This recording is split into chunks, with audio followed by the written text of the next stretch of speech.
Pak, sejauh ini sudah ada berapa titik lokasi SPKLU PLL di seluruh wilayah Jakarta, Pak? Ya, jadi memang kalau kita perhatikan ya perkembangan SPKLU itu sekarang sangat-sangat trennya naik gitu ya. Nah, dan ini tentu mengembirakan buat PLN. Di Jakarta sendiri sampai sekarang sudah ada 36 lokasi dengan 61 charger. Ya, dan namun ini masih terus berkembang. Kenapa? Karena memang PLN membuka kesempatan kepada pihak-pihak swasta untuk membuka sendiri bekerja sama. Jadi bukan hanya punya PLN SPKLU itu, tapi juga pihak swasta juga bisa bekerja sama dengan PLN untuk membuka dan mengoperasikan SPKLU. Sehingga kita harapkan semakin banyak. Berapa Pak targetnya Pak tahun ini, Pak? Target kalau dari PLN tambahan sekitar 12 sampai akhir tahun ya, 12 lokasi. Nah, kalau yang sudah approach dengan kami, ada beberapa pihak, kalau kita itu mungkin sekitar 30 sampai 40 partner yang akan mengoperasikan SPKLU sampai dengan akhir tahun. Berarti tempat-tempat yang disasarnya itu mana aja, Pak? Ya. Kalau di Jakarta ya tersebar sebetulnya, ya. Tapi memang awalnya di daerah-daerah pusat perkantoran seperti Jakarta Pusat dan di Jakarta Selatan. Ya. Namun di dekat-dekat pemukiman juga sudah mulai banyak, seperti di Jakarta Utara itu lumayan banyak, sekarang di Jakarta Timur juga. Jadi peta sebarannya cukup merata dan itu ada di dalam aplikasi PLN Mobile. Jadi kalau mau dilihat sebarannya ada di sana. Itu tadi kan SPKLU Pak, kalau SPBKLU Pak yang buat tukar baterai itu buat sepeda motor itu gimana Pak? Nah, SPBKLU juga ini kita sudah mulai banyak ya, karena ini memang kita murni kerjasama dengan operator ya. Ada misalnya kita sebut ada dengan Grab, dengan dengan Kimco gitu ya. Termasuk di kantor ini ada. Jadi kalau kita lihat statistik ada 16 titik lokasi ya dengan 22 kabinet ya. Jadi satu lokasi ini ada lemarinya itu atau kabinet isinya ada 9, ada yang 12, itu tergantung merek. Ada rencana penambahan Pak untuk SPBKLU untuk pada akhir tahun ini?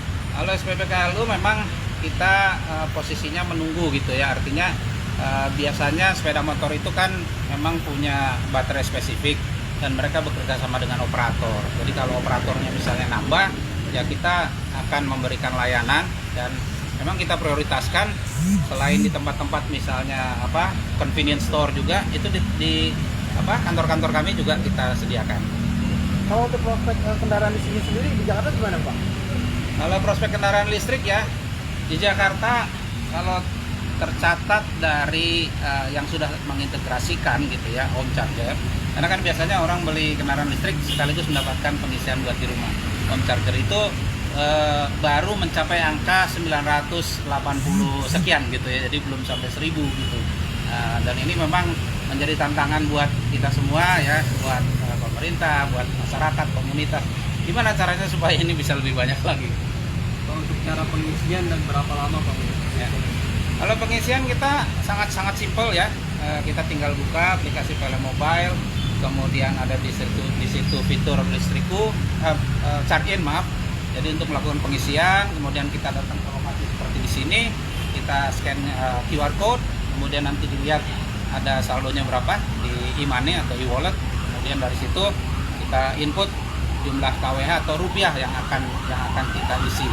Nah, kalau lamanya tergantung ya. Kalau misalnya ada baterai misalnya 35 kWh gitu ya.